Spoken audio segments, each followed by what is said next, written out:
Mic number 1 से बराए करम सवाल करें. I am Suresh Chopra from Scholar Batch 7. My question is there any reference or proof of Judgment Day in religions other than Islam? भाई साहब ने पूछा कि जजमेंट डे का जिक्र है कुरान के अलावा बाकी किताबों में. बिल्कुल सही है. मैंने कल जिक्र किया था कि हिंदू मजहब में भी लिखा है, हिंदू मजहबी किताब में वेद में लिखा है कि इम्तिहान होगा, फिर स्वर्ग और नरक में जाएंगे. बाइबल में लिखा हुआ है, बाइबल में लिखा है कि डे ऑफ जजमेंट का. कुरान में लिखा है, कुरान में लिखा है सूरह अल इमरान में सूरह नंबर 3 आयत नंबर 185 में, कुल्लु नफ्सिन जायकातुल मौत, every soul shall have a taste of death. हर नफ्स मौत को चखेगा, लेकिन फाइनल जजमेंट, फाइनल हिसाब किताब होगा आखिरत में. और जो कोई आग से, दोजख से बच जाता है और जन्नत में जाता है, वो ही सफलता पाता है इस जमीन पर, इस दुनिया में. तो हिंदू धर्म की किताब में भी लिखा है, बाइबल में भी लिखा है और कुरान में भी लिखा है. माइक नंबर 2 से सवाल करें. My name is Sagar Suryakant Wagmare. My question to you is that the book sent by the God for that period, but where it is written that Quran is the last book sent by the God. भाई साहब ने अच्छा सवाल पूछा है कि कुरान में कहाँ लिखा है कि Quran is the last book sent by God. बहुत अच्छा सवाल है. बाकी किताबें सिर्फ अपने लोग के लिए भेजी गई थी. मैं बाइबल का जिक्र कर चुका हूँ. Gospel of Matthew chapter number 15 verse number 24, gospel of Matthew chapter number 10 verse number 5 to 6. Quran में जिक्र आता है सूरह अहज़ाब में सूरह नंबर 33 आयत नंबर 40 में, मा काना मुहम्मदुन अबा अहदिम मिन रिजालिकुम वलाकिन रसूलुल्लाह व खातिमुन नबीय्यीन व काना अल्लाहु बिकुल्लि शैइन अलीमा. मोहम्मद सल्लल्लाहु अलैहि वसल्लम आप मर्दों में से किसके पिता नहीं है, लेकिन वो अल्लाह के रसूल है और खातिमुन नबीय्यीन है, आखिरी नबी है, और अल्लाह सबसे बेहतर जानने वाला है. किताब नाजिल करने के लिए जरूरत है एक रसूल की. तो जब रसूल ही नहीं आएगा तो किताब कैसे आएंगी? तो मोहम्मद सल्लल्लाहु अलैहि वसल्लम लिखा है कुरान में कि वो आखिरी नबी है, आखिरी रसूल है, उसके बाद किताब तो नाजिल हो ही नहीं. इट्स अंडरस्टूड, बोलने की जरूरत नहीं. आखिरी नबी, आखिरी रसूल मोहम्मद सल्लल्लाहु अलैहि वसल्लम थे, इसीलिए आखिरी नबी सारे इंसानियत के लिए भेजे गए थे. और कुरान में जिक्र आता है कुरान भी सारी इंसानियत के लिए भेजा गया है. बाकी जितने किताबें हैं कुरान में लिखा है कि सिर्फ भेजे गए थे अपने लोग के लिए, पैगंबर भी और वो कलाम भी. लेकिन कुरान मजीद जैसे कि मोहम्मद सल्लल्लाहु अलैहि वसल्लम सारी इंसानियत के लिए थे, कुरान भी सारी इंसानियत के लिए. इसका जिक्र है सूरह इब्राहिम में सूरह नंबर 14 आयत नंबर 1, सूरह इब्राहिम सूरह नंबर 14 आयत नंबर 52, सूरह बकरा सूरह नंबर 2 आयत नंबर 185, सूरह ज़ुमर चैप्टर नंबर 39 वर्स नंबर 41. और भी हवाले दे सकता हूं मैं, लेकिन ये काफी है. भाई साहब का सवाल था कि कुरान मजीद नाजिल हुआ जब मोहम्मद सल्लल्लाहु अलैहि वसल्लम आए, उसके पहले क्यों नहीं आया? बहुत अच्छा सवाल, बहुत अहम सवाल. मेरा बेटा मुझसे पूछता है, कहता है अब्बा, पिता मुझे डॉक्टर बनने का है, अब स्कूल में क्यों डाल रहे, डायरेक्ट मेडिकल कॉलेज में डालिए. भाई पहले तो आप स्कूल में जाइए, first standard, second standard, third standard, 10th standard, फिर कॉलेज, फिर मेडिकल कॉलेज. इसी तरीके से अल्लाह सुब्हाना व तआला खुदा जानता है कि इंसान कब समझ सकेगा, तो सबसे पहले उन्हें वो वही नाजिल की जो इंसान समझ सकता है. फिर इंसान की जब तरक्की होने लगी, अल्लाह सुब्हाना व तआला खुदा जानता है कि 1400 साल पहले अभी इंसान ये कुरान को समझ सकेगा. और इसका जिक्र बाइबल में भी है. Gospel of John chapter number 16 verse number 12 और 14 में ईसा अलैहिस्सलाम कहते हैं, I have many things to say to you but he can not bear them now. मुझे बहुत कुछ आपको कहने का है लेकिन आप समझ नहीं पाएंगे. For he when the spirit of truth shall come he shall guide you to all truth. जब वो आएगा रूह हक, वो आपको सच्चाई दिखाएगा.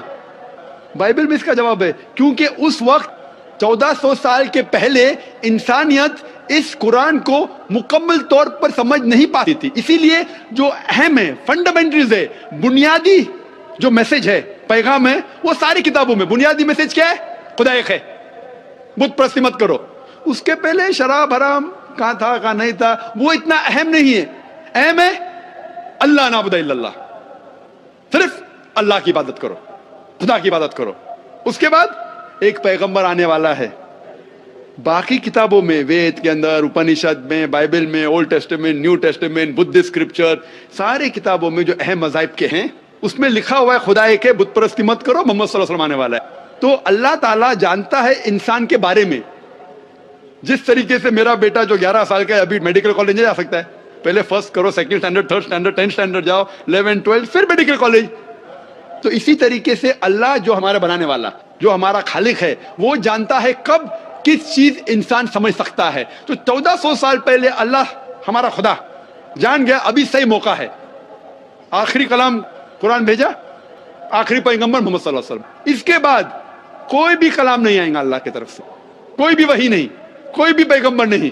اگر کوئی کہتا ہے محمد صلی اللہ علیہ وسلم کے بعد کہ وہ پیغمبر ہے, اس کو سائیکیٹرسٹ کے پاس جانے کا.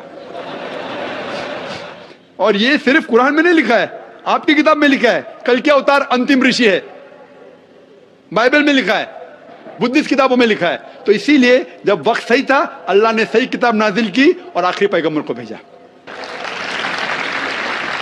مائک نمبر 5 سے سوال کریں. Assalamu alaikum, sir. I am a Hindu. My name is Supriya Patil. My question is that I believe that there is only one God.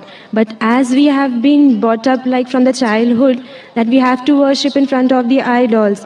But there's a good belief in my heart that there is no other God, but there's only one God. And as the Muslims believe, Islam says that there is only the one concept of God. So is it like different if we just bow down in front of the idols, but there's the faith in and belief in the heart that there is only one God? And where in the Vedas is it written that we have to follow the Quran, the Holy Quran? Because if we follow the Vedas, then we can't follow the path of Islam. So where is it in the Vedas that we have to follow the Holy Quran, like to be in the similarities? بہن نے 2 سوال کیا ہے. پہلا سوال کہ وہ مانتی ہے کہ خدا ایک ہے, لیکن وہ دل میں مانتی ایک, لیکن کرتی ہے سجدہ مورتی کو. تو کیا یہ جائز ہے؟ میں کہوں گا میرے والد سے, میں آپ کو والد مانتا ہوں, ٹھیک ہے, لیکن دوسرے آدمی کو بولتا ہے تو میرا پتا ہے. دوسری عورت کو کہتا ہوں کہ تو میری والدہ ہے, تو میری ماتا ہے, اور میری ماتا کو میں پوچھتا بھی نہیں ہوں, اس کے منہ دیکھتا بھی نہیں ہوں, تو کیا میری ماتا مجھ سے خوش رہیں گی؟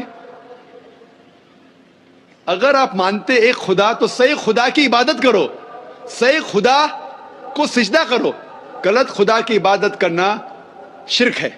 قرآن میں لکھا ہے سورہ نساء سورہ نمبر 4 آیت نمبر 48 اور سورہ نساء سورہ نمبر 4 آیت نمبر 116 میں لکھا ہے کہ اللہ تعالیٰ چاہے تو کوئی بھی گناہ معاف کر سکتا ہے, لیکن شرک کبھی بھی نہیں معاف کرے گا. یہ وید میں بھی لکھا ہے, وید میں لکھا ہے, یجوروید چیپٹر نمبر 32 منترا نمبر 3 میں, نہ تس پرتیما استی, وہ خدا کی کوئی بھی پرتیما نہیں ہے. پرتیما سنسکرت میں اس کے معنی ہوتی ہے سب کچھ کے, فوٹوگراف, اسکلپچر, آئیڈل, سارے چیز کو سمیٹتا ہے پرتیما کی معنی. اس خدا کا نہ کوئی عکس ہے, نہ کوئی مورتی ہے, نہ کوئی تصویر ہے. اگر آپ بت پرستی کرتے ہیں تو آپ وید کے خلاف جا رہے اور قرآن کے بھی خلاف جا رہے. آپ سوچیں میں دل میں مانتی ہوں خدا کے, لیکن غلط خدا کی عبادت کر رہی ہے. اگر میں کہوں گا کہ میں دل میں عزت کرتا ہوں میرے والدین کا, ماتا پتا کا, نہ ان کا منہ دیکھتا ہوں, نہ کچھ دل میں کرتا ہوں, لیکن خدمت کرتا ہوں دوسرے کی اس کی, تو یہ غلط ہے. ہمیں صحیح خدا کی عبادت کرنا چاہیے. دوسرا کوئی بھی گناہ کرے شاید اگر خدا چاہے تو آپ کو معاف کر سکتا ہے, لیکن شرک سب سے بڑا گناہ ہے جو وید میں بھی لکھا ہے, بائبل میں بھی اور قرآن میں. آپ کا دوسرا سوال, وید میں قرآن کا ذکر ہے, اور اگر ہے تو ہم دونوں کی بات کیسے مان سکتے, کیونکہ اختلاف بھی ہے. بہت اچھا سوال. میں مانتا ہوں کہ وید اور قرآن میں یکسانیت بھی ہے, اختلاف بھی ہے. اگر آپ کے پاس 10 پوائنٹس ہے, 10 چیز ہے, 10 چیز میں آپ مانتے, میں 10 چیز میں مانتا ہوں. اگر 5 چیزیں ملتے جلتے ہیں تو جو چیز ملتے جلتے کم از کم اس کے اوپر تو ہم عمل کریں. جو اختلاف ہے بعد میں ڈسکس کریں گے آپ سے کہ میں سے. تعالوا الی کلمۃ سواء بینکم, آؤ ہم اس بات کی طرف جہاں پر ہمیں یکساں ہے. تو میں یہ کہتا ہوں بہن سے کہ کم از کم جو وید اور قرآن میں یکساں ہے اس کے اوپر تو عمل کرو. پورے وید اور پورے قرآن پہ آپ عمل کر ہی نہیں سکتے. یہ جو لوگ انٹرفیت ڈائلاگ کرتے نا کہ ہندوازم بھی صحیح, ہندو دھرم بھی صحیح, عیسائی بھی صحیح اور اسلام بھی صحیح, یہ لوگ کو بیوقوف بنا رہے. اگر سوال ہوتا ہے کہ 2 + 2 = 3, 2 + 2 = 4, 2 + 2 = 5, یہ کچھ میتھمیٹکس ہے؟ یہ جانتے ہی نہیں دھرم کے بارے میں. میں یہ کہہ رہا ہوں جو یکساں ہے. تو آپ کے وید میں لکھا ہوا ہے کہ ایک آخری پیغمبر آئے گا, انتم رشی, جس کا نام محمد صلی اللہ علیہ وسلم ہے. وہ ایک پیغام کو لے کے آئے گا. جو قرآن کا ذکر ہے وید میں, محمد صلی اللہ علیہ وسلم کا ذکر ہے. اور وید کے اسکالرز اکثر کہتے ہیں کہ وید آج کی تاریخ میں پیور فارم میں نہیں ہے. ببلیکل اسکالرز بولتے ہیں Bible is not in the pure form. पूरा मुकम्मल तौर पे इसमें मिलावट है, वेद में भी मिलावट है, लेकिन स्कॉलर ये कहते हैं कुरान मजीद में कोई भी मिलावट नहीं है। अगर मैं आपको एक गिलास दूंगा पानी का और उसके अंदर एक कतरा डालूंगा गटर के पानी से और मिला लूंगा, आपको नहीं पता तो शायद पी लेंगे। आपके सामने जब डालूंगा तो क्या आप गिलास का पानी पीएंगे? पीएंगे? नहीं पीएंगे। आप जानते हैं कि उसमें एक कतरा मिलावट है, गटर का पानी है, नहीं देखेंगे, मिल जाएगा, रंग से पता नहीं चलेगा, शायद पी लेंगे। जब पता लग गया तो कौन पीगा? उसी तरीके से ये वाहिद किताब है जो कभी बदली नहीं जा सकती, क्योंकि खुदा ने खुद कहा इस किताब के अंदर सूरह हिजर में सूरह नंबर 15 आयत नंबर 9 में कि हमने ये किताब नाजिल की कुरान शरीफ और हम इसकी हिफाजत करेंगे, और इसकी हिफाजत खुदा करेंगे, हम चाहे तो भी बदल नहीं सकते।